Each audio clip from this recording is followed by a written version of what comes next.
ছট পুজোর সেই নিস্তব্ধ রাত, মেলা শেষ, চারদিক অন্ধকারে ঢেকে গেছে রাপ্তি নদীর ঘাট। হঠাৎ নদীর জল থেকে ভেসে আসে এক অদ্ভুত পচা গন্ধ, আর তার সঙ্গে শোনা যায় এক বীভৎস অট্টহাসি। সাবধান, যদি দেখেন মাঝ নদীতে কোনো নৌকায় এক অচেনা মানুষ আপনাকে হাতছানি দিয়ে ডাকছে, ভুলেও এগোবেন না। ওটা মানুষ নয়, ওটা হলো পণ্ডুব্বা, যার কবলে পড়লে চোখের কোটরে বালু ভরে নদীর অতল গহ্বরে টেনে নিয়ে যায়।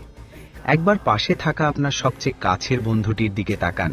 তার চোখ কি হঠাৎ রক্তের মতো লাল হয়ে উঠেছে? তার কণ্ঠস্বর কি বদলে গেছে কোনো পিশাচের মতো ভারী আর কর্কশ শব্দে? আর সর্বেশ বাবার সেই অভিশপ্ত বাড়ি, দেওয়ালে আঁকা লাল ক্রস চিহ্নটা দেখছেন? ওটা শুধু একটা চিহ্ন নয়, ওটা একটা সতর্ক বার্তা। কারণ ওই বাড়ি থেকে একবার যদি ডাক আসে, ফেরার পথ আর কখনো